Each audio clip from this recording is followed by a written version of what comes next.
Cali to H-Town on plate by plate.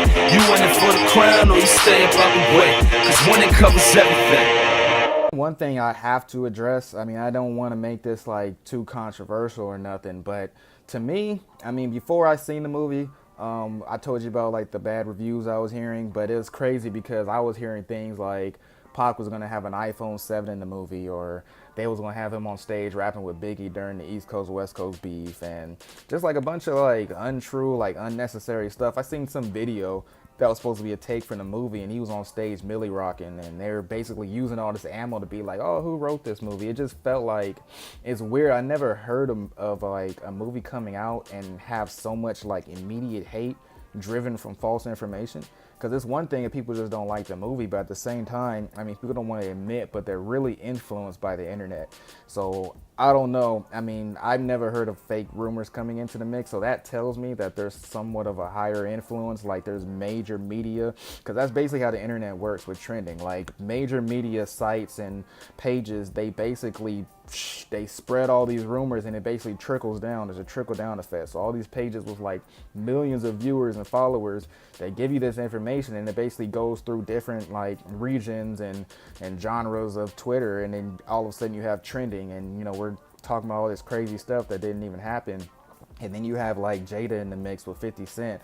All these people like openly criticizing the movie for a lot of people even get to see it. And I'm just like, and for one, like Jada, I mean, I guess I appreciate her having an opinion, especially since she's in the movie, but it's like her role wasn't even that significant to put that out, you know, to basically shun the whole movie for just that. And 50, I mean, 50 is just 50. What doesn't he hate? You know what I mean? And it was just like strange to me that, you know, that would take place for another, you know, basically blockbuster black film biography. And the only thing I can think of is like, well, what about Oscar So White? Because if anyone remembers, Straight Outta Compton came out, and it was basically one of the best motion pictures of the decade, but it didn't even get its due in the Oscars for all type of dumb political reasons that didn't even make sense. And then it led to like that fake Oscar boycott that was so coincidentally led by Jada Pinkett. So to me, it kind of seems like the movie was, I guess you could say, sabotage, or at least kind of like kept on the hush. It still did well, but I could have done a lot better. And I think part of that was just politics, because they didn't want this movie to be another type of Straight Outta Compton, to where we will be in that awkward position when the Oscars come around, that we have to like basically, you know, bring up this movie and, you know, have to come up with different excuses or whatever the case is.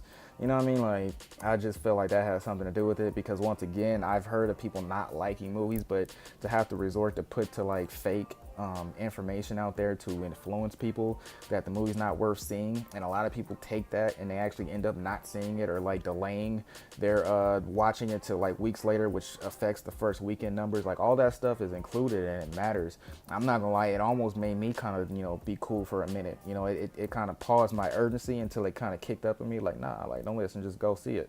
And then I ended up being like very impressed, you know. And like I think there's a lot of people in that same position. There's people who probably still have not seen it just because of that.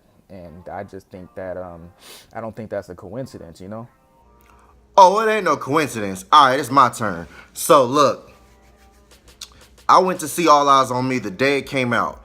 I woke up the next morning very early. You know, I was on my way to work.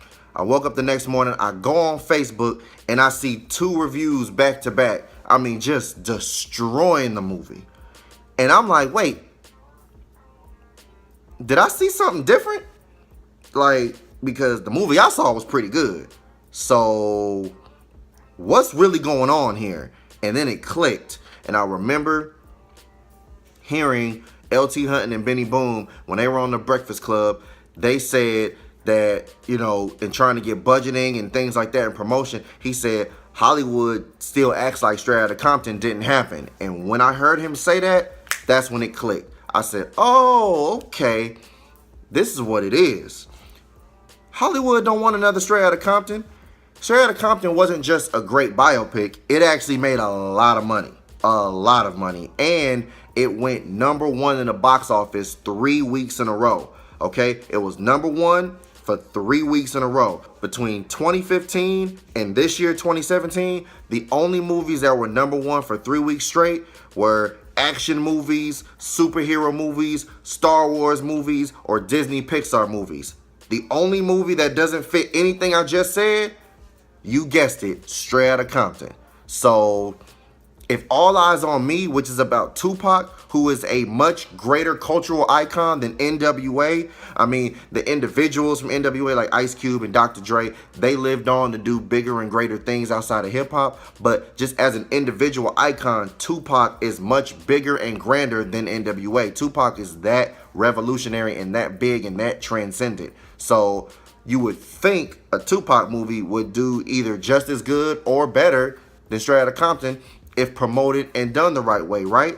Well, Hollywood wanted to make sure that wasn't going to happen, all right? So they sabotaged the movie, they killed it, and of course, like you said, OJ, people are heavily influenced by the internet. People were slow to check it out. They saw Jada Pinkett didn't like it. They saw 50 Cent didn't like it. Some people even was reposting, Waka Flocka not liking it, like that really mattered. But it's a good movie, y'all. Like, it's a good movie. I don't know what y'all wanted, those that didn't like it. A lot of people saying they don't like it just because of reviews, didn't even go see the movie. Like I said, it was sabotage, man. Hollywood did not want another Straight Outta Compton, because if All Eyez on Me gave you Straight Outta Compton success, now you're going to see an avalanche in the culture. Now there's going to be an avalanche of biopics. You're going to get one a year. Like, if All Eyez on Me would have done what Straight Outta Compton did, you're going to get them once a year. Cash Money, Outkast, Tribe Called Quest, No Limit. I can go on and on and on and on and on. All of these great stories and great, facets of the culture. Nas, Rockefeller, Jay-Z, all of these different entities within hip-hop culture. Eminem getting a proper biopic, not 8 Mile, a fictional one, but a true Eminem biopic. Like, there would be an avalanche of these movies from the culture. You know what I'm saying? And point blank, I don't think Hollywood wanted that influx from the culture taking over Hollywood. That's my opinion.